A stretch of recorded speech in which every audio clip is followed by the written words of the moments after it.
Eh, How are y'all adjusting numbers or adjusting offer numbers for this market? Man, so I'll take the lead on this one. So for us, we have to come in way lower than we were before. Like if I contracted a property at 78% of ARV, regardless of repairs, that's how crazy we were. We could still make a 15K assignment fee.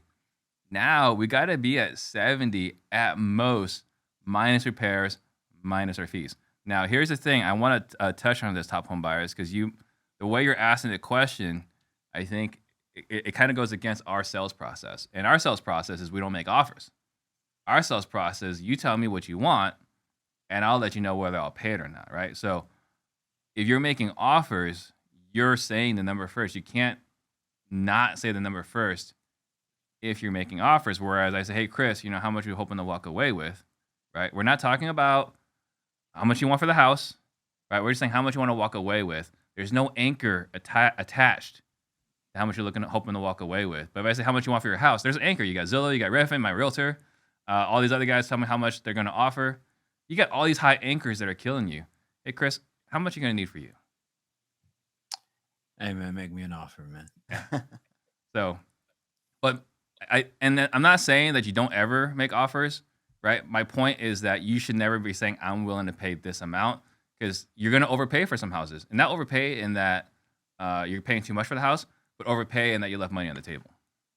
So I like this because I teach it the opposite way, right? Like I teach to drop in a price anchor, but take the responsibility of the anchor, so of the offer, off of you directly.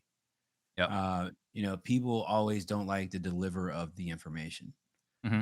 When they believe that you're responsible for the information be delivered because they see you as the decision maker. Right. So I kind of teach it from the perspective of backing into it from, I'm in, I represent the business. Like I'm a salesperson in the business. I'm approved by my finance team for X amount of dollars Hmm.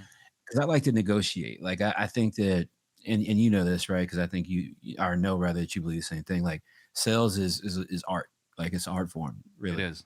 And it takes time to develop it. It takes time to kind of really figure it out. But at the end of the day, if you can get in without somebody feeling like you're the decision maker, but you're there to assist and serve them in making the decision, Yeah. but you can do it both ways. You can Okay. definitely do it 110% Well, I both just think ways. it's easier to start from zero than to start from the top. Right. Yeah, but we're also, Steve, if you think about it, because I'm seeing it now as we're in a moment in time, I think, where we're in a gap period, Mhm. really, Oh yeah, because massive gap the period. yeah, because like in our world as real estate investors, anybody watching this is probably in this world too. When I go on Facebook, what's everybody talking about? I mean, the recession, the market, Interest rates, supply. interest rates. We're all talking about that, but everyday people are not talking about this yet. No, it doesn't This matter to is them. Yeah, this is not a kitchen table conversation right now because it hasn't reached. It's a pain point for us right now because it's directly affecting us in our business. Right. But the average American has not yet become directly affected, and media has not told them yet either Hmm. in full spirit that they need to feel affected, right? Yeah. So people's asking prices for their homes have not gotten down to where investors need to purchase them at because people are still lacking awareness of the market. So like I'm doing seller finance deals right now, and I got sellers still offering me 2 to 4% interest rates Hmm. because they're not looking for a mortgage right now, so they don't know rates are at 8%, Yeah. right? And it's not in the news. So you got to find the ways right now, I think, to use everything to your advantage. Well, and just going back to your point, right? If you're not looking to buy or sell, what the hell do you care about the market? It doesn't Right. matter, right? But you and I, the analogy I've used is, we make a living based off transaction volume, right? So we're like the comparison I would say is like we're like a shark, right? If we're not Yeah. swimming, we're not breathing. If we're not breathing, we're dying. So we need to be constantly swimming, and the way we swim is we do deals, No doubt.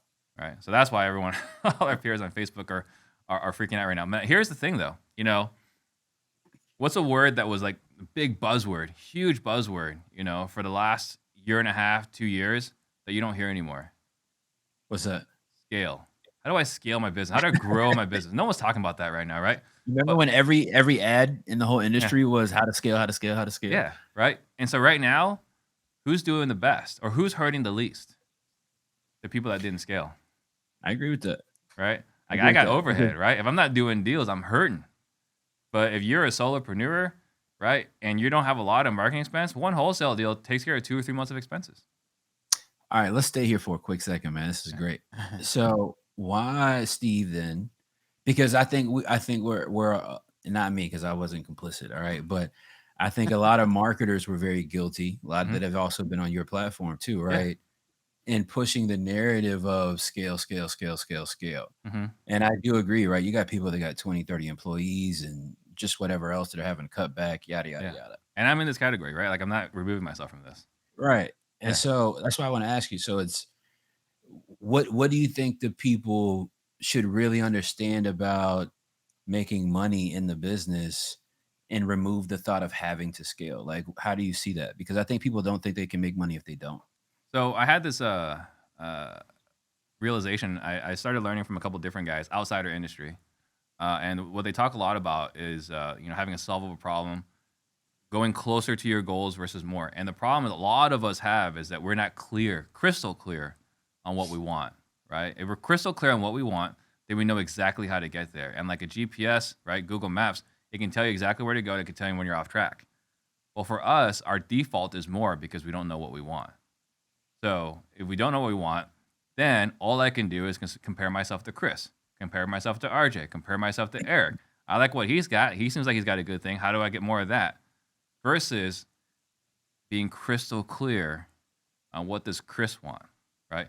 What do I want? And for me, I just want to be able to have a good family, right? Have my kids grow up to be well-grounded, to have purpose, right? I don't need them to be happy. I don't need them to be rich, right? I just want them to be well-grounded, well-adjusted, and have purpose. Because if they're well-adjusted, they will be happy, and they won't have to chase money, right, for happiness. Yeah, I agree. I think we've all over the years gotten a bit too caught up in, where I'm from, we call it keeping up with the Joneses. Oh, yeah. And it's like this thought of what does that person have that I want? And you don't even actually know if you even want it. Yeah. You think you want this huge operation, this huge business, but you don't know all the stuff that goes into having to even deal with it. That owner might not even be making any money really with that huge operation. You might be making more than that owner right now with a 3-man team than the person with 30 employees, and you have no concept of that reality. So I agree with you what you're saying. Like I try to teach my students, what's your ideal life at the end of the day? Exactly. Right? Like you don't need to have a bunch of money. You don't have to have a bunch of money, and it's okay if you do want that. But like you said, what do you want? What kind of car do you want to be able to drive? What kind of house do you want to be able to live in? What type of vacation is it that you want to be able to take, one day, how frequently, whatever.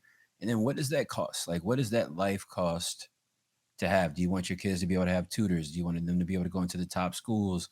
Like, you got to back into this as a reverse engineer practice. Like, what does that life cost me? Yeah. And then what type of business do I need to develop to support that life specifically? My best friend, he's my accountability partner. We've known each other since 7th grade, right? And he just told me yesterday he got some stupid number offer for his company. I was like, that's awesome, right? Like, you're gonna be my private money lender. Like, you just don't know it yet, right? But he got some stupid offer. I was like, okay, so like, what's your plan after you sell your company? He's like, well, instead of working 40 hours a week, I'm gonna work 30 hours a week. And it's like, well, I didn't hear you say anything about your family. He's like, that's because my family's good. I work 40, 45 hours a week, and I spend all my time with my family. Like, what are you gonna do with your other 10 hours then? He's like, me time, right? I'm gonna play more basketball, maybe pick up a different sport, pick up a different hobby, but those extra 10 hours is for me. And it's awesome that he's got that clarity, right? No doubt. Because for us, right, we get a large sum of money. We're thinking, what's the next thing we're gonna conquer? That's the default. We always want more. Yeah, man. Yeah. So you said keeping up with the Joneses. Yeah.